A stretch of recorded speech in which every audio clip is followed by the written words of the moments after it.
Gear shift indicators have been commonplace on cars for a long time now.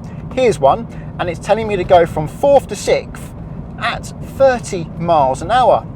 Let's do that. Now the revs have dropped to around about 1,200 RPM. The question is this slowly killing my engine?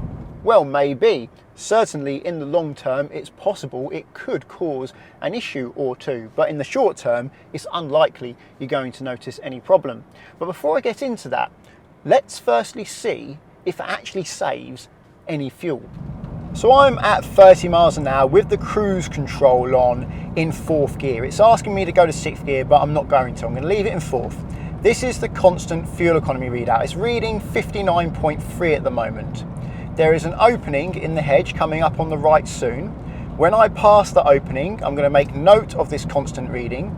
Then I'll do the same run in 6th gear and compare it. So I'm coming up to the opening now. It's reading 59.3, still is, yes, so 59.3 miles per gallon on the constant fuel economy readout. Let's do that in 6th gear now. So 6th gear now, cruise control set to 30 miles per hour again. Coming up on the opening, it's just on the right here, currently reading 89.1 mpg, going past the opening now, and it still says 89.1 mpg. So the same road, the same conditions, the climate control is even set the same. The only difference is I'm in a higher gear, and the fuel economy is significantly better. This was not the first time I've done this run. I've done each run 3 times and I got a similar result each time. So using the gear shift indicator did save me fuel.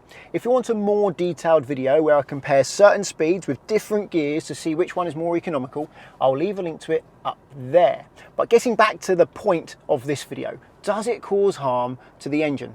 Well, I'm in this car now because it's easier for me to get a camera on the rev counter, the speedometer and the gear shift indicator in this car than it is in my other car. It's actually quite a challenge to place the camera in the MX-5. There's not much space.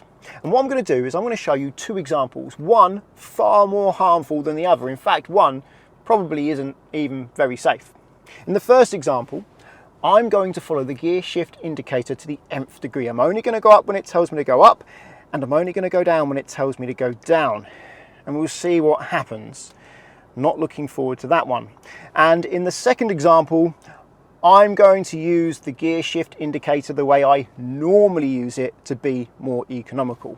So I'm only going to change up the gears when it tells me to change up. The gear shift indicator is here and it's telling me to go to 3rd, so I'm going to do that now.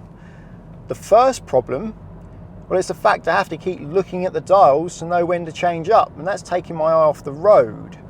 I'm having to look quite a bit to see, oh, it's telling me now up to 4th, and now I'm going left at this roundabout, 1st exit. So mirror signal, start slowing down, it's still saying 4th. It's still, I want 2nd, it's still, now 3rd, okay. It's safe to go, I can go now 2nd in the roundabout when I need to be accelerating. I need 2nd on approach to that roundabout. All right, we'll try it again. Well, up to 3rd, I'll go to 3rd then. It's not good to be changing down a gear once you've already passed the give way line and you need power.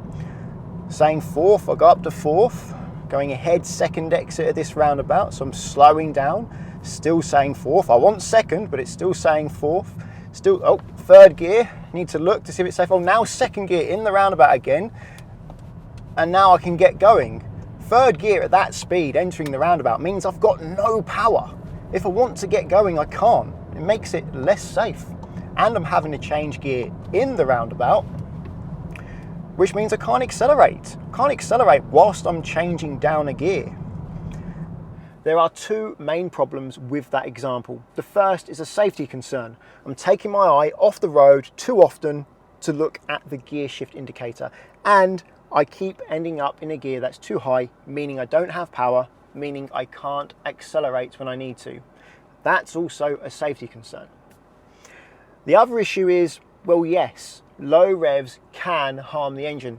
And if you're in a gear that's too high, to the point where the engine is struggling and the gear shift indicator is having to tell you to go down a gear, then you probably are causing more wear to your engine or more problems for the future than you could otherwise be causing yourself. For example, you could be causing more wear to your engine mounts, your dual mass flywheel. You may be getting pre-ignition, and you may be generating more carbon deposits. In fact, I have a video all about how low revs can harm your engine. I'll leave a link to it up there. It goes into a lot more detail than what I just briefly explained. But yes, low revs can be a problem. However, not necessarily. There is a point or a sweet spot where your revs are low so that you're saving fuel, but not so low that you're likely going to be causing harm. I'm now going to show you an example of how I use the gear shift indicator. It's going to help me save fuel, but it's not going to harm the engine. First of all, I pay no attention to it when it comes to dealing with hazards and junctions. For example, I'm going right at this mini roundabout. I'm going down into first gear because I've had to slow down enough to get first gear.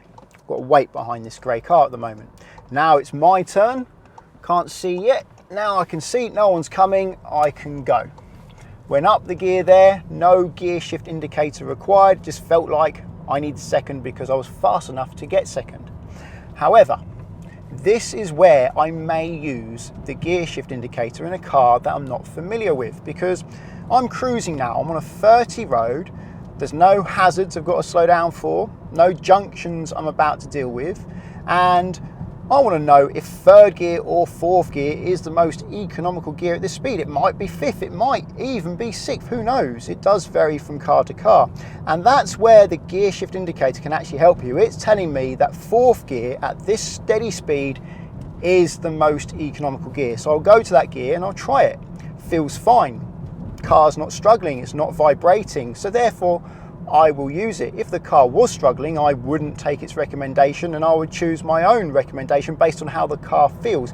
Now it's a 40 limit. Let's say I don't know the car.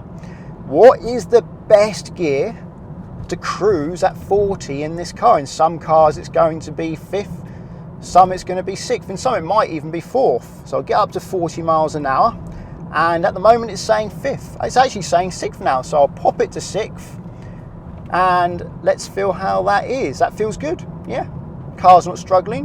When I press the gas pedal, it does go faster, so therefore sixth gear is okay. So it's helped me choose the most economical gear for a steady cruise. I'm gonna pay no attention to it when I'm about to go uphill or downhill, or if I'm approaching a hazard or a junction, or if I'm speeding up or slowing down. I only pay any attention to it when I'm cruising at a steady speed, when the hill isn't changing, when the road is flat or I'm going up or down a steady hill. But how can you tell that your revs are so low that you're actually now causing harm to your engine? Well, there are three main signs. One is you press the gas pedal and the car doesn't accelerate, or accelerates very slowly. Another one is vibrations. The engine and the whole car starts to vibrate. Dual mass flywheels and good engine mounts can mask these vibrations, but you can normally notice a difference that the car is starting to vibrate a little bit more than usual. And also the sound. The engine gets louder, but not in a vroom way, in a deep way. So it gets louder in more of a way. So if your car's making loud, deep sounds, the car feels like it's vibrating more than usual. And if you press the gas pedal, it doesn't really accelerate much, then that suggests your revs are too low. But even if your revs aren't too low, they're just generally low because predominantly you do slow roads and short journeys, stop-start traffic, well, you're probably going to get problems in the very long term anyway, such as your dual mass flywheel or carbon build-up in a modern engine with direct injection. Because low revs, even if they're not too low, do exacerbate these things. You will get more carbon build-up, and at low revs, even if they're not too low, they're just generally fairly low, that's where you're getting more vibrations, and the dual mass flywheel is under more strain as a result. It's doing more work, it's going to wear more quickly. It's never been the case that internal combustion engines like lots of slow journeys or lots of short journeys. It still isn't the case today in general. If you're doing lots of short journeys, and you've got somewhere to charge an electric car, that may well be your best bet. This car is actually a prime example because it is a learner car. It gets used slowly very often by people learning to use the clutch. learning to park, driving on slow roads because they are beginners. It gets a lot more time driven slowly than it does being driven quickly, and as a result it does suffer from carbon buildup. Every 60,000 miles I need to clean the intake valves. Now by 60,000 miles it doesn't really need it, I just like to do it because at that stage I notice a difference. It's not a bad difference, but I can tell the difference. I have left it 95,000 miles before, and when I did that, well, there was a bigger difference. By that stage it really did need cleaning. So it is a very long-term issue. We're talking about tens of thousands of miles. So gear shift indicators can be useful if you're cruising at a steady speed and you want to know what is the most economical gear at this speed. If you change to that gear and it doesn't feel like the car is struggling, then likely you're not doing any harm. But gear shift indicators are not useful for knowing when to go up and down gears as you're speeding up and slowing down, because they're just too slow, particularly for going down gears, because by the time it tells you to downshift to the lower gear, your revs are already too low, and because they're too low, you're already causing harm to your engine. So you're going to keep doing that if you follow the gear shift indicator. And also, depending on the circumstances, you may even be unsafe.